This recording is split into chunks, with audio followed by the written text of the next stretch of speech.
They have used their money to where they are, and they need to get paid to avoid the issue of the pending bills, and also to make the city clean. As their slogan goes, let's make Nairobi work. You should give full disclosure to the committee.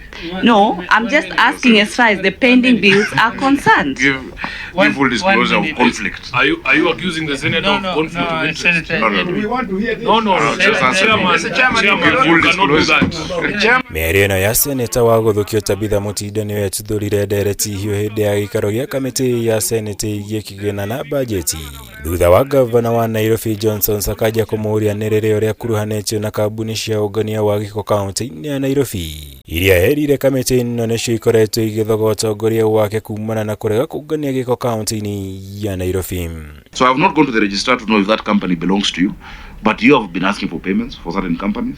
You have introduced me to people close to you who are owners of those companies. Just be open and tell members. Yeah? I don't know if you have a pending bill in this list. In fact, I would like to see whether your company is one of them here.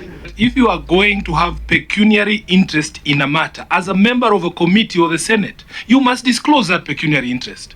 If the governor has made an allegation against a member of your committee of being conflicted in a matter, you as chairman must rule on that position. We have members of parliament who are doing business with the county of Nairobi. They want to make the governor of Nairobi to look bad.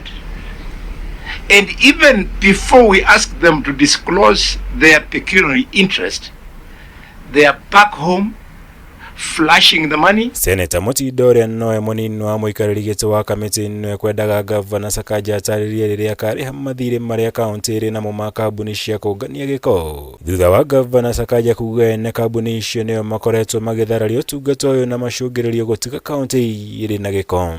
Senator Tabitha was then almost shouting about current contractors without disclosing the facts that they are.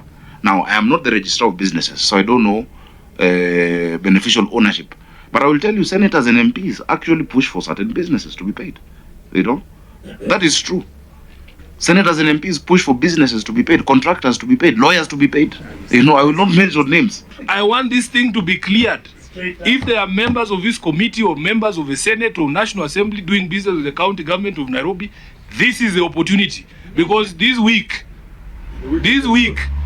is very different from any other week, Chairman, and we must bring this matter to a close. Governor Sakaja ugĩte mũbango wake nĩ kũmba rũhonge rwa kũnganagia gĩko na gũthingatithagio ũtheru kaunti-inĩ ya Nairobi. Mũbango ũrĩa arĩkĩtie kwambĩrĩria kiugo kũhonokeria kaunti mabilioni ma mbeca iria itũraga irĩhagwo kambuni cia andũ kĩũmbe kũngania gĩko kaunti-inĩ ya Nairobi.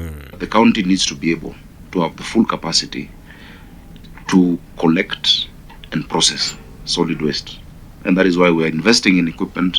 We are moving into that county agency, Nairobi, and you'll help me find even a good name for it, but Nairobi Waste Management Authority. Kamĩtĩ ĩno ningĩ nĩyendire gavana Sakaja atarĩrie mũbango wa thirikari ya Nairobi kũrĩha mathirĩ marĩa matigirwo nĩ rũhonge rwa NMS. Kũrĩa athingatire kamĩtĩ ĩno gwatha ũtongoria wa NMS ũndũ ũmwe na wabici ya mũtabarĩri mũnene wathingire wa iregi gwĩkinyia mbere yayo. Kuona mathirĩ macio mothe mabatiĩ kũrĩhwo nĩ thirikari nene. Interest on all the garbage is going to be. Ngĩribotera Kameme TV. Jitagomora Wagunya. Things, my governor.